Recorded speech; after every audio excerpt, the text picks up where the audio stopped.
നമസ്കാരം. കാസർഗോഡ് പൈവളികയിൽ 15-കാരിയെയും അയൽവാസിയെയും തൂങ്ങി മരിച്ച നിലയിൽ കണ്ടെത്തിയ സംഭവത്തിലെ അന്വേഷണം എങ്ങുമെത്താത്ത അവസ്ഥയിൽ ആന്തരിക അവയവങ്ങളുടെ പരിശോധനാ ഫലം വൈകുന്നതാണ് അന്വേഷണത്തിൽ വെല്ലുവിളി ഉയർത്തുന്നത്. നേരത്തെ പോസ്റ്റ്മോർട്ടം റിപ്പോർട്ടിലും മരണകാരണം എന്താണെന്ന് വ്യക്തമായിരുന്നില്ല.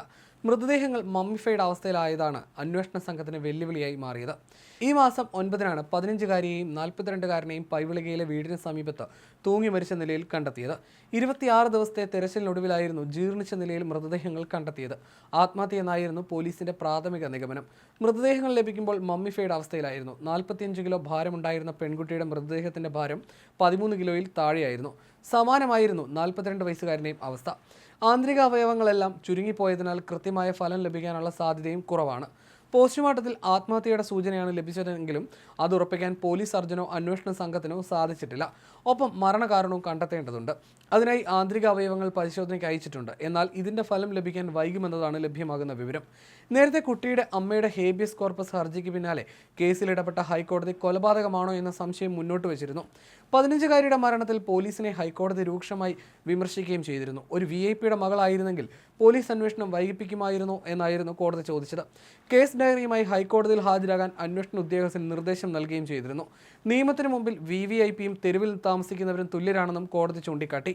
26 ദിവസമായി കാണാതായിരുന്ന ഇരുവരെയും വീടിന് സമീപമുള്ള മൈതാനത്തിന് സമീപമുള്ള മരത്തിലാണ് തൂങ്ങി മരിച്ച നിലയിൽ കണ്ടെത്തിയത്. മണ്ടേക്കാപ്പ് മേഖലയിലെ ഗ്രൗണ്ടിന് സമീപമുള്ള മരത്തിലാണ് തൂങ്ങിയ നിലയിൽ മൃതദേഹങ്ങൾ കണ്ടെത്തുന്നത്. മൃതദേഹം കണ്ടെത്തിയ സ്ഥലത്തിന് സമീപത്ത് ഇരുവരുടെയും മൊബൈൽ ഫോണുകൾ ഉപേക്ഷിച്ച നിലയിൽ കണ്ടെത്തിയിരുന്നു. ഇതോടൊപ്പം ഒരു കത്തിയും ചോക്ലേറ്റിന്റെ ഭാഗങ്ങളും കണ്ടെത്തിയിരുന്നു. 52-അംഗ പോലീസ് സംഘവും നാട്ടുകാരും സന്നദ്ധ പ്രവർത്തകരും രാവിലെ മുതൽ തിരച്ചിൽ നടത്തി. 7 പോലീസ് സ്റ്റേഷനിലെ ഉദ്യോഗസ്ഥരും തിരച്ചിലിൽ പങ്കെടുത്തിരുന്നു. മൊബൈൽ ഫോൺ ലൊക്കേഷൻ കേന്ദ്രീകരിച്ചായിരുന്നു അന്വേഷണം നടന്നത്. ഫെബ്രുവരി 12-നാണ് പെൺകുട്ടിയെ കാണാതാകുന്നത്. പുലർച്ചെ വീട്ടുകാർ ഉറങ്ങിക്കിടക്കുമ്പോൾ പുറത്തുപോയ പെൺകുട്ടിയെ കാണാനില്ലായിരുന്നു. ആദ്യം മൊബൈൽ ഫോൺ റിംഗ് ചെയ്തിരുന്നെങ്കിലും പിന്നീട് സ്വിച്ച് ഓഫ് ആവുകയായിരുന്നു. അതേസമയം അയൽവാസിയായ പ്രദീപിന്റെ ഫോണും അതേ ദിവസം തന്നെ സ്വിച്ച് ഓഫ് ആയതിനെ തുടർന്ന് കുടുംബം സംശയം പ്രകടിപ്പിച്ചിരുന്നു. കുടുംബം പിന്നീട് ഹൈക്കോടതിയിൽ ഹേബിയസ് കോർപ്പസ് ഹർജി നൽകുകയും ചെയ്തിരുന്നു. അതിനിടെ മൊബൈൽ ടവർ ലൊക്കേഷൻ അടിസ്ഥാനമാക്കി പോലീസ് അന്വേഷണം തുടങ്ങിയായിരുന്നു. കുമ്പള CI വിനോദ് കുമാറിന്റെ നേതൃത്വത്തിൽ പ്രദേശത്ത് വ്യാപക തെരച്ചിൽ നടത്തി. പിന്നീട് വീടുകൾക്ക് സമീപമുള്ള വിജനമായ സ്ഥലത്തായിരുന്നു ഇരുവരുടെയും മൃതദേഹങ്ങൾ തൂങ്ങി മരിച്ച നിലയിൽ കണ്ടെത്തിയത്. കുട്ടി അയൽവാസിയുമായി മുംബൈയിലേക്ക് ഒളിച്ചോടിയെന്നായിരുന്നു ആദ്യമായി കഥകൾ പ്രചരിച്ചിരുന്നത്.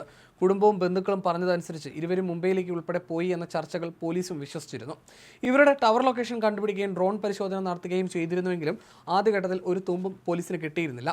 പോക്സോ കേസായിട്ട് പോലും പോലീസ് വേണ്ട രീതിയിൽ ഇതിനെ കൈകാര്യം ചെയ്തില്ല എന്നും പിന്നീട് വിമർശനം ഉയർന്നു. ടവർ ലൊക്കേഷൻ നിസ്സാരവൽക്കരിക്കുകയും ചെയ്തുവെന്നും വിമർശനമെത്തി. തുടർന്ന് ആഭ്യന്തര വകുപ്പ് ഇടപെട്ടതോടെയാണ് പോലീസ് ഊർജിതമായി വിഷയം അന്വേഷിക്കുന്നത്. ടവർ ലൊക്കേഷൻ കണ്ടെത്തിയിട്ട് പോലീസ് അന്വേഷിക്കാതിരുന്നത് ഗുരുതരമായ വീഴ്ചയാണെന്നും ആരോപണമെത്തി. രൂക്ഷമായ ഗന്ധമുണ്ടാകാൻ സാധ്യതയുണ്ടായിരുന്നിട്ട് പോലീസ് നായ്ക്കളെ പോലും ഉപയോഗിച്ച് ഒരു തുമ്പം കണ്ടെത്താൻ ശ്രമിച്ചില്ല എന്നും വിവരമുണ്ട്. വളരെ വൈകിയാണ് പരിശോധനയിൽ മൃതദേഹങ്ങൾ കണ്ടെത്തുന്നത്. ആദ്യഘട്ടത്തിൽ അന്വേഷണം ഊർജിതമായി നടത്തിയില്ല.